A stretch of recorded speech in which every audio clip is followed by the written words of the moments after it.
हर कस द्रोआने ओ हर तानाई दीवाने पुरसिन तर्ज उस्ताद रसूल बख्श फरीद पिरबंद मुबारक काजी।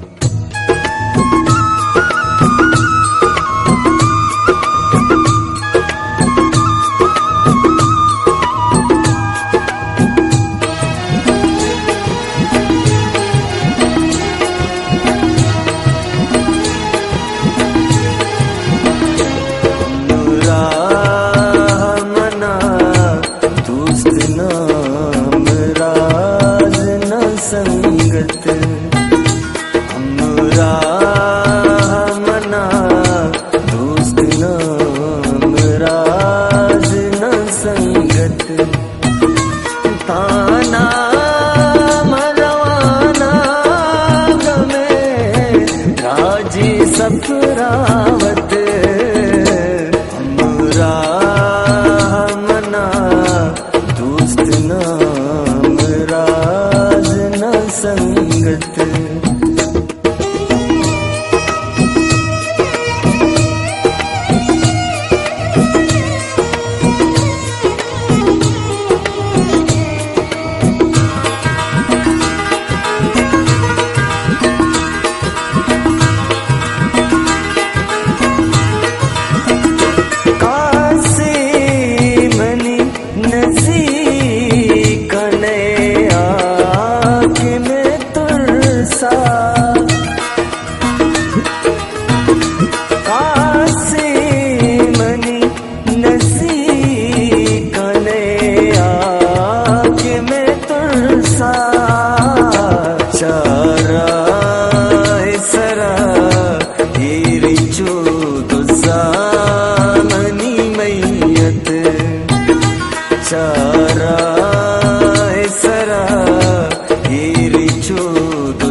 सफरावत हमरा मना दोस्त नाम राज न संगत।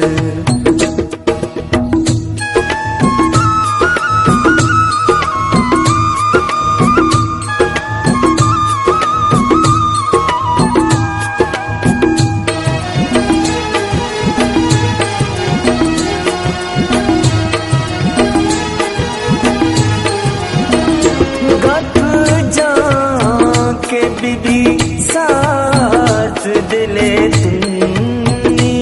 अरवा गप जा के बीबी साथ दिले अरवा तई जान दपे शाद चो कुरान तिलावत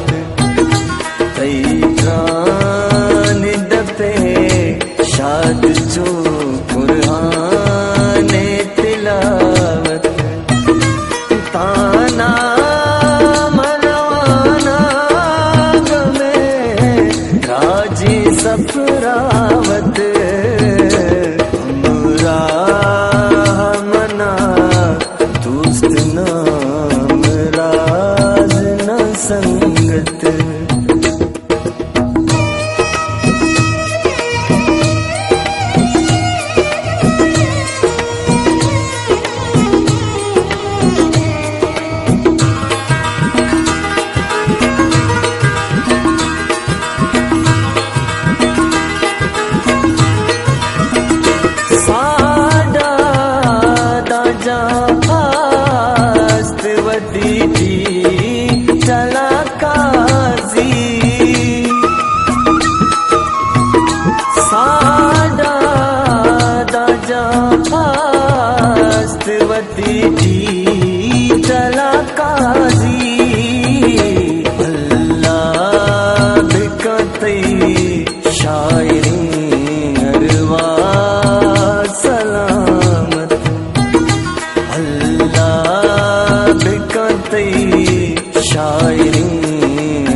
जी सफरा